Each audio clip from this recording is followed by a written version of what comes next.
அனைவருக்கும் காலை வணக்கம். நம்ம இப்ப இங்க பார்க்க போற தலைப்பு பார்த்தீங்கன்னு சொன்னா இலக்கணம். இலக்கணத்துல வினா தலைப்பு தான் நம்ம இப்ப பார்க்க போறோம். வினா அப்படிங்கிறது ஒருவரை வினவுதல் அல்லது கேள்வியாக அவரை கேட்பது. கேள்வி அல்லது வினவுதல். இந்த வார்த்தைக்கான அர்த்தமே அடுத்தவங்க மனசுக்குள்ள இருக்கிற பதில நம்ம தெரிஞ்சுக்கணுங்கிறதுக்காக கேட்கப்படுவது வினா. அது கேள்வி அல்லது வினவுதல். இந்த வினவுதல் அப்படிங்கிறது கலந்துரையாடல் மாதிரி கூட வரும். 4 பேர் 5 பேர் உட்கார்ந்து பேசுற இடத்துல கூட பாத்தீங்கன்னு சொன்னா வினாவாக கேட்பாங்க, அதுக்கு பதில் சொல்லுவாங்க, அல்லது விஷயத்தை கேட்கிறப்ப அவங்களுக்குள்ள ஒரு சந்தேகம் வந்துச்சுன்னு சொன்னா அதை வினாவா கேட்பாங்க. இந்த இந்த விஷயத்துக்கு என்ன அப்படிங்க தெரிஞ்சுக்கணும்னா அது வினாவா கேட்பாங்க. இந்த வினா பற்றி நமக்கு இலக்கண நூலார் பல விளக்கங்களை நமக்கு கொடுத்திருக்காங்க. இது ஒரு கலந்துரையாடல் மாதிரியும் வச்சுக்கலாம், அல்லது 4 பேர் 5 பேர் இருக்கின்ற இடத்துல இந்த வினா என்பது அதிகமாக பயன்படுத்தக்கூடிய ஒரு இலக்கண அமைப்பு முறை. சரி, இந்த வினாவினுடைய வகைகள் என்னென்ன அப்படின்னு பாத்தீங்கன்னா 6 வகையா சொல்லியிருக்காங்க. ஒன்று பாத்தீங்கன்னு சொன்னா அறிவினா, அறியா வினா, ஐய வினா, கொளல் வினா, கொடை வினா, ஏவல் வினா. ஈஸியான ஒரு இலக்கண அமைப்பு முறை இது. சரி, ஃபர்ஸ்ட் பாத்தீங்கன்னு சொன்னா அறிவினா. அந்த தலைப்புலயே பாத்தீங்கன்னு சொன்னா அறிவினா, நமக்கு ஒன்று தெரியும். நம்ம சொல்ல ஒருத்தர கேள்வியா நம்ம கேட்க போறோம்னா அந்த கேள்வியா கேட்கறதுக்கு முன்னாடி அதுக்கான பதில் நமக்கு தெரியும்னு சொன்னா அது அறிவினா. சரியா?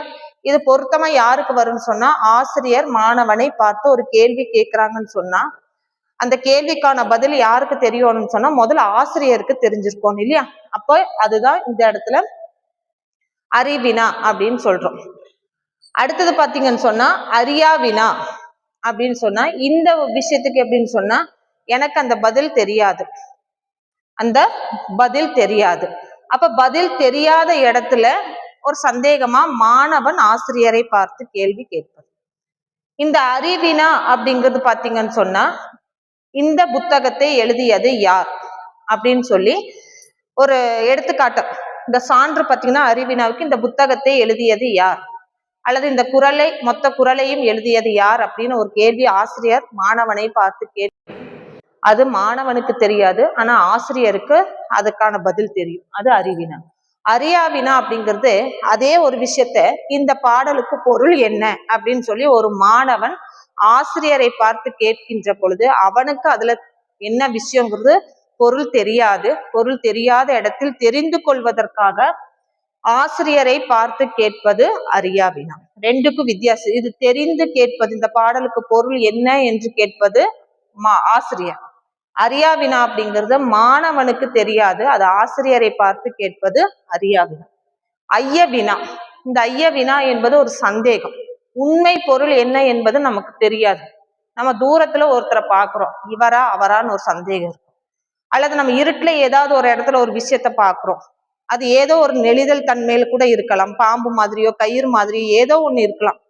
ஆனா நமக்கு பக்கத்துல போனாதான் அதனுடைய உண்மைத்தன்மை என்னங்கிறது நமக்கு தெரியும். அதுக்கு முன்னாடி நமக்கு அந்த உண்மைத்தன்மை என்னன்னு தெரியாத நிலையில் கேட்கப்படுவது அது என்ன, பாம்பா கயிறா அப்படின்னு நம்ம ஒரு எடுத்துக்காட்டு, பாம்பா கயிறா அது அப்படின்னு நம்ம சந்தேகத்துல கேட்பது ஐய வினா அப்படின்னு நம்ம சொல்றோம். இந்த ஐய வினா பெரும்பாலும் உண்மை என்னன்னு தெரியாத நிலையில நமக்குள்ள மனசுக்குள்ள ஏற்படுகின்ற ஒரு சந்தேகம். அந்த சந்தேகத்தை இங்க மனசுக்குள்ள கேட்கப்படும் கேள்வியோ அல்லது பக்கத்துல இருக்கிறவங்கள நம்ம கேட்கறது, அது என்ன பாம்பா கயிறா, அது என்னது ஒரு மாதிரி நெளிஞ்சிட்டு இருக்குதே அப்படின்னு நம்ம கேட்கிறோம் இல்லையா? இது பாத்தீங்கன்னா நம்மளுடைய நடைமுறை வாழ்க்கையில நம்ம பயன்படுத்துற விஷயம் தான் இந்த இலக்கண முறை. இந்த வினா என்பது நம்ம அன்றாட வாழ்க்கையில பயன்படுத்திட்டு இருக்கிற சில வினாக்களை தான் இங்க வினா வகையில கொண்டு வந்திருக்காங்க. ஐய வினா, அது பாம்பா கயிறா அப்படின்னு சொல்றோம் இல்லையா? அந்த சந்தேகத்தினுடைய அடிப்படையில் தோன்றுவது ஐய வினா. கொளல் வினா. கொளல் வினா அப்படிங்கிறது என்னன்னா, நான் ஒரு பொருளை அடைய வேண்டும். நம்ம இப்போ ஒரு கடைக்கு போறோம், அந்த கடையில அந்த பொருளை நம்ம வாங்கணும். அப்ப அங்க போய் நம்ம கடைக்காரர்கிட்ட என்ன கேட்போம், எந்த கடையில எந்த பொருள் கிடைக்குமோ அந்த கடையில போய் நம்ம கேட்கப்படுவது அந்த பொருளை எடுங்கன்னு நம்ம கேட்போமா? இல்லை. எப்படி கேட்போம்? எனக்கு எந்த பொருள் வேணுமோ அந்த பொருளினுடைய பெயரை சொல்லி கேட்கப்படுது. இது இருக்கா இல்லையா, இது எனக்கு கொடுங்க அப்படின்னு கேட்பது. அப்போ கொள்ளுதல், அந்த கடையில் இருக்கிற விஷயத்தை தனக்கு வேண்டும் என்ற நினைப்பது குழல் வினா. அப்ப அதை எப்படி நம்ம கடைக்காரங்கிட்ட போய் கேட்போம்னு சொன்னா, எனக்கு இப்போ யாராவது ஒரு ஆசிரியரோட பேரை சொல்லி, இப்ப கண்ணீர் பூக்கள் அப்படிங்கிறது மு மேத்தா எழுதுனது, கவிஞர் மு மேத்தா எழுதுனா கண்ணீர் பூக்கள் அப்படிங்கிற புத்தகம் இருக்கான்னு சொல்லி புத்தக கடையில போய் கேட்டு பெற்றுக்கொள்வது குழல் வினா. அப்ப நம்ம எப்படி கேட்போம், இந்த ஆசிரியர், இந்த புத்தகம் இந்த கடையில் இருக்கா அப்படின்னு சொல்லி கேட்பது குழல் வினா.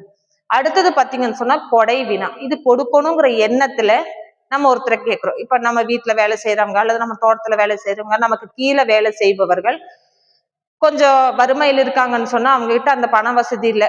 அப்ப அவங்க போட்டிருக்கிற துணிமணியை பார்த்தே நமக்கு என்ன தெரிஞ்சிடும், இவங்க ரொம்ப இல்லாதப்பட்டவங்களாட்டு இருக்குது. அப்ப நம்ம என்ன கேட்போம்னா கொடுக்கணுங்கிற எண்ணம் நமக்கு இருக்கு. அவங்கள பார்த்து ஒரு சிலர் கொடுத்தோம்னா வாங்கிக்குவாங்க, ஒரு சிலர் கொடுத்தா வாங்க மாட்டாங்க. அதனால அந்த எண்ணத்துல நம்ம எப்படி கேட்கிறோம்னா, உனக்கு இந்த சட்டை இல்லையா, உனக்கு போட்டுக்கிறதுக்கு சட்டை இல்லையா அப்படின்னு கேட்கிறோம். அவன் இருந்தா இல்லைன்னு சொன்னா நம்ம என்ன நினைப்போம், கொடுக்கணுங்கிற எண்ணம் வருது, கொடை ஈகை குணம். அப்ப அந்த இடத்துல கேட்பது, உன்னிடம் அந்த சட்டை இல்லையா அப்படின்னு கேட்கிறப்போ அது கொடை வினாவாக வருது. அடுத்தது ஏவல் வினா, கடைசியா சொல்லப்பட்டிருக்கிறது. இந்த ஏவல் வினா என்பது ஏவுதல். எப்படின்னு சொன்னா, அடுத்தவர்கள் ஒரு செயலை செய்யணுங்கிறதுக்காக ஏவுதல். இப்போ வீட்டுல பாத்தீங்கன்னு சொன்னா, நீ படிச்சுட்டு இருக்கியா, படிச்சு முடிச்சிட்டியா அப்படின்னு நம்ம கேட்கிறோம். அது ஆசிரியர், நீ இதை செஞ்சுட்டு வந்துட்டியா அப்படின்னு கேட்கிறோம். என்ன அர்த்தம்னா அவனை செய்ய தூண்டுறது, ஏவுதல். நீ படிச்சுட்டு வந்துட்டியா அப்படின்னு கேட்கிறப்ப என்ன அர்த்தம் இருக்குது, அந்த செயலை நீ செய்து முடிக்கணுங்கிற எண்ணம். அப்போ நீ செஞ்சுட்டியா அப்படின்னு கேட்கிறப்போ, அதான் செய்யலைன்னு சொன்னா கூட அவனை என்னது செய்ய தூண்டுவது ஏவல் வினா. இது வீட்லயே பாத்தீங்கன்னு சொன்னா, அப்பாவோ அம்மாவோ யாராவது ஒருத்தர் கேட்கறாங்க, நாளைக்கு எக்ஸாம் போறேன், இதெல்லாம் படிச்சுட்டியாப்பா அப்படின்னு சொன்னா, படிக்கலன்னு சொன்னா அவனை என்ன பண்ணுவாங்க, படிக்க வைக்கிறது. அது ஏவல் வினா. இந்த மாதிரி வினாவினுடைய வகையில 6 வகை: அறிவினா, அறியா வினா, ஐய வினா, குழல் வினா, கொடை வினா, ஏவல் வினா. ஈஸியா நம்முடைய நடைமுறை வாழ்க்கையில இந்த இலக்கண அமைப்பு முறை நம்ம அன்றாட பயன்படுத்திட்டு இருக்கிற ஒரு இலக்கண அமைப்பாக நம்முடைய வாழ்க்கையில் நம்ம தொடர்ந்து பயன்படுத்திட்டு இருக்கிற விஷயம். நன்றி, வணக்கம்.